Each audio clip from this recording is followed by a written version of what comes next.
சிலப்பதிகாரம், மணிமேகலை, பட்டினப்பாலை உள்ளிட்ட சங்க இலக்கியங்களில் குறிப்பிடப்படும் தொன்மையான வணிக நகரம் பூம்புகார். சோழர்களின் பெருமை மிகு அடையாளங்களுள் ஒன்றாக திகழ்ந்த காவிரி பூம்பட்டினம் இன்று எப்படி இருக்கிறது? அதை தேடிதான் நாம் இன்று பயணப்படவிருக்கிறோம். Welcome to imperfect show on road election express 2026 powered by the Chennai Silks. Vikatan வழங்கும் The Imperfect Show on Road Election Express powered by the Chennai Silks. Associate sponsor Poomer Shirts and Dhotis. ரம்ஜானுக்கென்றே பிரத்யேக கலெக்ஷன்கள். ஆசியாவின் மிகப்பெரிய ஜவுளி சாம்ராஜ்யம் The Chennai Silks. Puma Majestic Collections Premium Dhotis and Shirts. 2000 ஆண்டுகளுக்கு முன்பே Rome முதல் சீனா வரை வணிக தொடர்பு கொண்டிருந்த ஒரு உலக நகரம்.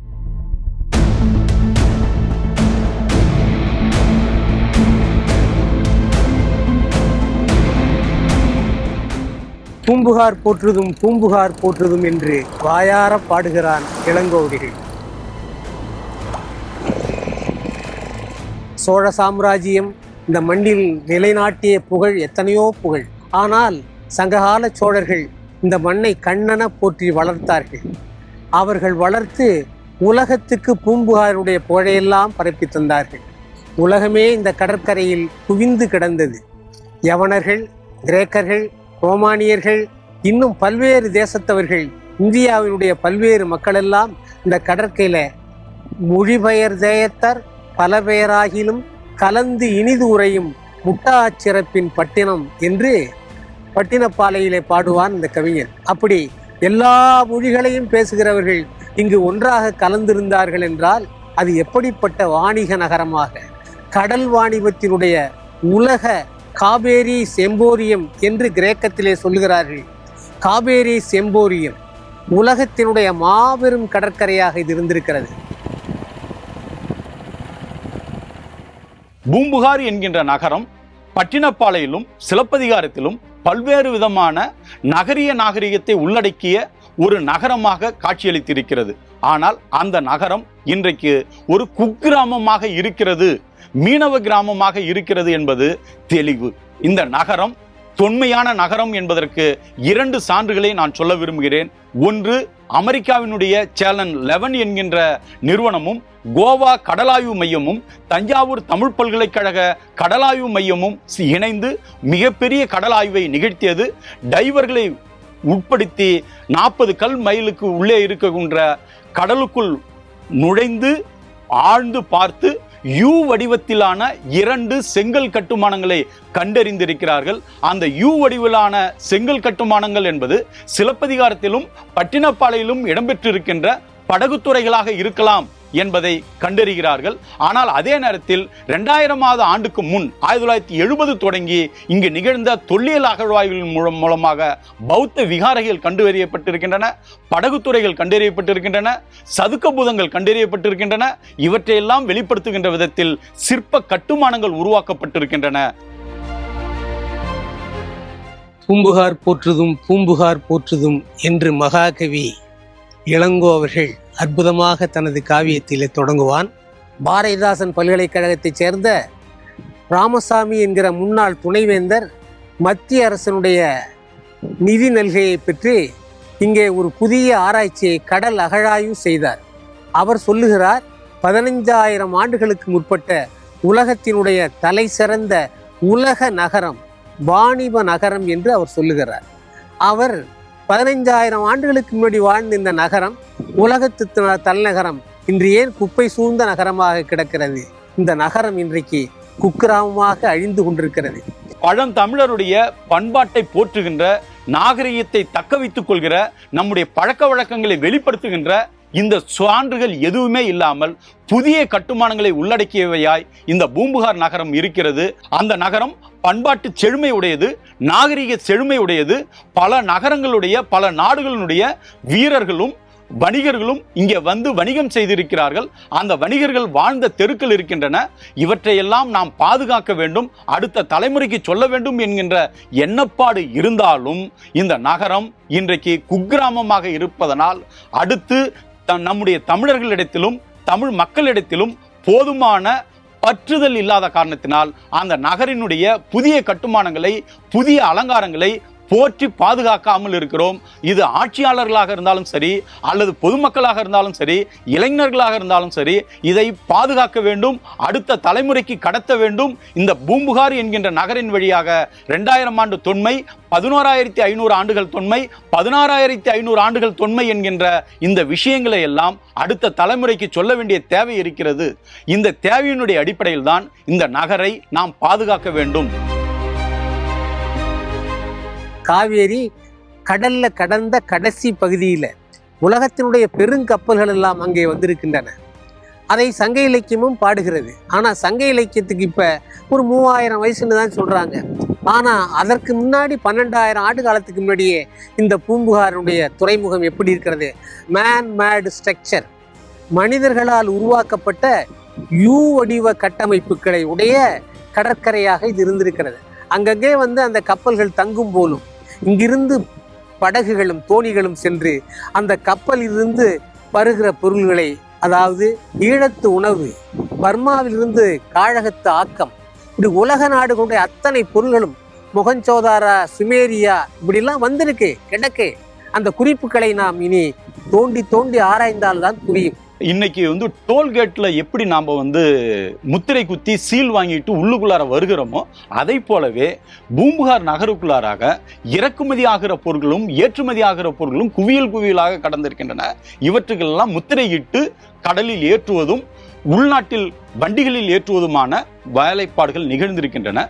அப்படி நகரம், இந்த பூம்புகார் என்கின்ற நகரத்துக்குள்ளாராக பல நாட்டு வணிகர்கள் இங்கே வந்திருக்கிறார்கள். ரோம் நகரை சார்ந்தவர்கள் வந்திருக்கிறார்கள். அந்த ரோம் நகரை சார்ந்தவர்கள் பயன்படுத்திய பீங்கான் சாடிகளும் சாராய குப்பிகளும் இங்கே கிடைக்கின்றன. அதை போலவே இங்கே இருக்கின்ற மிளகையும் வாசனை திரவியங்களும் மேல்நாட்டுக்கு ஏற்றுமதி செய்திருக்கிறார்கள். அப்போ சிலப்பதிகாரத்தில் சொல்கிற பொழுது ஈழத்து உணவும் என்கின்ற ஒரு சொல் வருகிறது. அப்ப ஈழத்து உணவும் என்று சொல்லும் பொழுது ஈழத்திலிருந்து வந்த அரிசி என்பதாக எடுத்துக்கொள்ளலாம், அல்லது வேறு தானியங்களாக கூட எடுத்துக்கலாம். அதை போலவே இங்கிருந்தும் உணவுப் பொருட்கள் ஏறி இருக்கிறது. அப்ப கடலை சென்று சேருகிற, இந்த பூம்புகாரை சென்று சேருகிற காவிரி ஒரு முகத்துவாரமாக மட்டுமில்லாம கடலில் இருந்து சிறு படகுகளின் வழியாக ஊருக்குள் செல்வதற்கான வாய்ப்புகளும் இருந்திருக்கின்றன. ஊருக்குள்ளார ஏற்றப்பட்ட மயிர்பீலியை போன்ற பொருட்களை அதிகமாக ஏற்றினால் அச்சு முறியும் என்று வள்ளுவர் சொல்வதைப் போல இங்க உள்நாட்டிலிருந்தும் பொருட்கள் ஏற்றி கடலுக்குள் செல்கிற வாய்ப்பு இருந்திருக்கிறது. அந்த அடிப்படையில் பூம்புகார் என்பது ஒரு ஏற்றுமதிக்குரிய ஒரு பெரிய தளவாடமாக, குறிப்பாக சொல்லணும்னா புதுச்சேரிக்கு பக்கத்தில் இருக்கின்ற ஊர், தூத்துக்குடிக்கு பக்கத்தில் இருக்கிற கொற்கை, மேற்கு கடற்கரையில் இருக்கிற பட்டினம் போன்ற நகரங்களைப் போலவே பூம்புகாரும் ஒரு தொன்மையான வணிகத்திற்குரிய ஒரு முதன்மையான கேந்திரமாக இருந்திருக்கிறது. இந்த நகரத்தை பற்றி நாம் நிறைய பேசலாம். சங்க இலக்கியத்தில் 10 பாட்டும் 8 தொகையும், புறநாற்றுப்படை, அகநானூறு, புறநானூறு, நற்றிணை, இப்படி நிறைய இலக்கியங்கள் இந்த பூம்புகாரை பற்றி புகார் புகுந்த களம் போல. புகார் புகுந்த களம்னா என்ன? இப்போ நாம் நின்று கொண்டிருக்கிற இந்த இடத்துல இது மாதிரி இன்னும் 10 கிலோமீட்டர் தாண்டி இருந்த ஒரு பகுதியில் பெரிய பெரிய கப்பல்கள், உலகத்தினுடைய பெரிய கப்பல்கள் வந்து நின்று தன்னுடைய வாணிபத்தை தொடங்கி இருக்கிறார்கள் என்று அறிஞர்கள் சொல்லுகிறார்கள். கோவலன், கண்ணகி, மாதவி என்கின்ற 3 மாந்தர்கள் பதிவாயிருக்கிறாங்க. இவங்களுக்கு துணை பாத்திரங்களாக நிறைய பேர் இருக்காங்க. இந்த பாத்திரங்கள் எல்லாமே கற்பனையாக இருந்திருக்கலாம், அல்லது புனைவாக இருந்திருக்கலாம், அல்லது உண்மையாக கூட இருந்திருக்கலாம். ஏன்னா நமக்கு வந்து நாட்டுப்புற கதைகளின் வழியாக இந்த கோவலன், கண்ணகி, கர்ணகி கதை என்கின்ற கதை தென்னிந்தியா முழுவதும் கிடைக்கிறது, கேரளத்தில் கிடைக்கிறது, இலங்கையில் கிடைக்குது. அப்போ வந்து இது கதை வந்து பரவலாக நாட்டுப்புற கதையாகவும் உண்மை கதையாகவும் மாற்றம் பெற்று இருக்கிறதுக்கு வாய்ப்புகள் இருக்கிறது. இதை சேர நாட்டை சார்ந்த ஒரு புலவர் இளங்கோடிகள் என்பவர் எழுதுகிறார். அப்ப எழுதுகிற பொழுது இந்த தமிழகத்துக்குள்ளார இருக்கிற 3 அரசுகளை ஒருங்கிணைக்க வேண்டும்.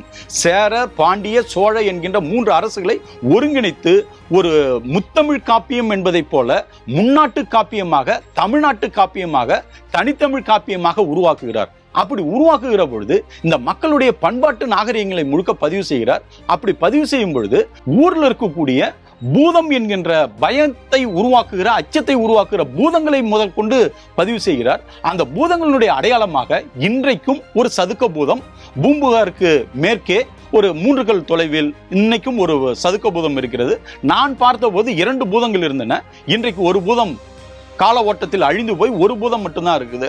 அந்த சதுக்க பூதத்தை இன்றைக்கும் நாம் செங்கல் கட்டுமானத்தில் பார்க்க முடியுது. அதற்கு நேர் எதிரே ஒரு 100 மீட்டர் தூரத்தில் சாலை ஓரத்திலே பார்த்தீங்கன்னா சமண பௌத்தர்களுடைய விகாரை கோயில்கள் இருந்ததுக்கான அடிக்கட்டுமானங்கள் கிடைக்கின்றன.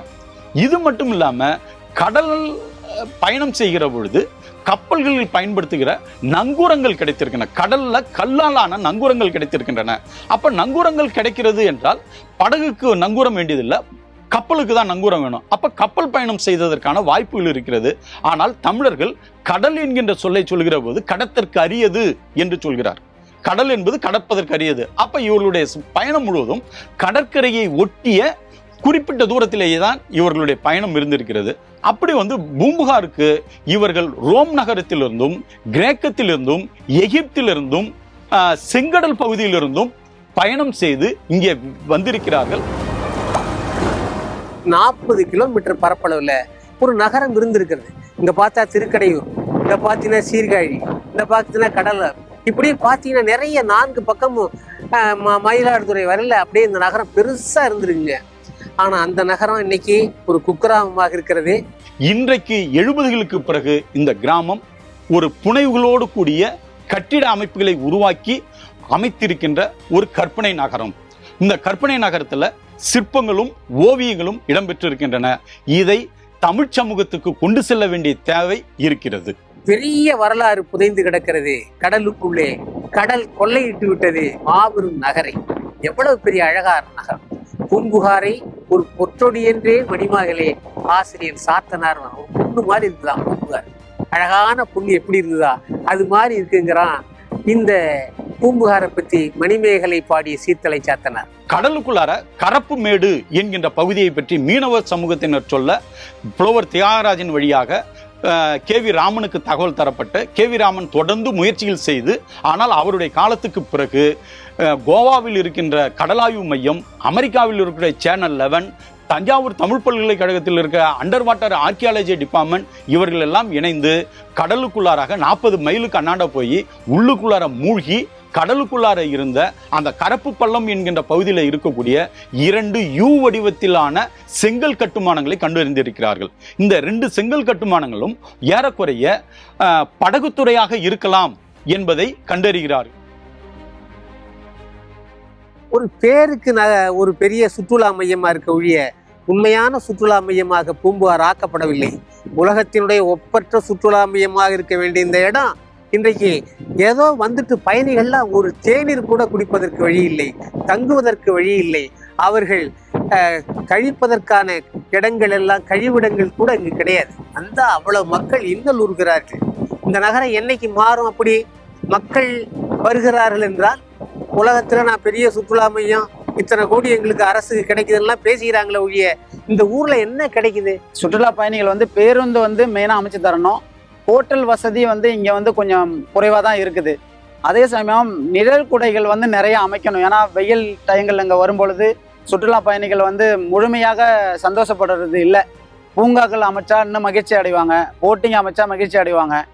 இது மாதிரி விஷயங்கள் நிறைய இருக்குது. அதெல்லாம் செஞ்சு கொடுத்தாங்கன்னா வர சுற்றுலா பயணிகள் மகிழ்ச்சியாக பார்த்துட்டு செல்வாங்க. பூம்புகார் என்கின்ற நகரம் இன்றைக்கு ஒரு சுற்றுலா நகரமாக சுருங்கி நிற்கிறது. இந்த சுற்றுலாவிற்கு தமிழகத்தை சேர்ந்த சுற்றுலா பயணிகள், இந்தியாவை சார்ந்த சுற்றுலா பயணிகள், அயலகத்தை சார்ந்த சுற்றுலா பயணிகள் வருகிறார்கள். அவர்களுக்கு தேவைப்படுகின்ற அனைத்து வசதிகளும் நாம் செய்து தர வேண்டும். அந்த வசதிகள் ஒவ்வொரு அரசு காலகட்டத்திலும் சிறப்பாகவும் சிறப்பில்லாகவும் மாறிக்கொண்டு இருக்கிறது. நிலையாக இந்த இடம் சென்றால் ஒரு மகிழ்ச்சியாக பார்ப்பதற்கும் ஒரு நாள் பொழுதை போக்குவதற்கும் தமிழருடைய பண்பாட்டையும் நாகரிகத்தையும் அறிந்து கொள்ளுகிற விதத்தில் ஒரு தேடுதல் வேட்கையோடு கூடிய தரவுகள் இருக்கின்ற இடமாக மாற்ற வேண்டும். சுற்றுலா பயணிகள் தங்குவதற்கு இரவு நேரங்களாக இருந்தாலும் சரி, பகல் நேரமாக இருந்தாலும் சரி தங்குவதற்கு போதிய சுற்றுலாத்தலங்களில் விடுதிகள் எதுவுமே இல்லாமல் இருக்குது. அதுக்காக இப்போ புதுசாக இது ஃபவுண்டேஷன் போட்டிருக்காங்க. அதை மிக விரைவில் கட்டி கொடுக்கணும். கடற்கரை ஓரம் பார்த்தீங்கன்னா எவ்வளவு குயிலும் மயில்களும் ஆடி இந்த தோலை பாரி இருந்த நகரம் இன்னைக்கு குப்பைகள் திரிகின்றன. காத்துல அடிச்சா நமக்கு சட்டை போட்டுக்கிறது மாதிரி குப்பைகள் நம்ம மேலே கொட்டுது. அதனால இதற்கெல்லாம் ஒரு ஏற்பாட்டை அரசு செய்ய வேண்டும். அது மைய அரசு செய்கிறது என்று பார்க்காமல் மாநில அரசே செய்ய வேண்டும். மாநில அரசு செய்யவில்லை என்று சொல்லவில்லை, கலைஞர் செய்தார், அவர் மகனார் திருமகனார் ஸ்டாலின் செய்கிறார். ஆனால் இந்த நகரம் போற்றுவார் போற்றும்படியான நகரமாக ஆக்கப்படவில்லை என்பது மக்களின் குறையாக இருக்கிறது. பூம்புகார்ல கடலுக்கடியில புகுந்திருக்கக்கூடிய தமிழர்களின் தொன்மையான வரலாற்றை முறையான ஆய்வுகளோட உலகறிய செய்யறது மட்டும் இல்லாம இது ஒரு மேம்படுத்தப்பட்ட சுற்றுலாத்தலமா மாற்றணும் அப்படிங்கிறதும் இங்க உள்ள மக்களோட கோரிக்கையா இருக்கு. ரம்ஜானுக்கென்றே பிரத்யேக கலெக்ஷன்கள். ஆசியாவின் மிகப்பெரிய ஜவுளி சாம்ராஜ்யம் the Chennai Silks. Surprise! Dhotis and ஷர்ட்ஸ்னாலே பூமர் தான். Puma Majestic Collections, premium dhotis and shirts.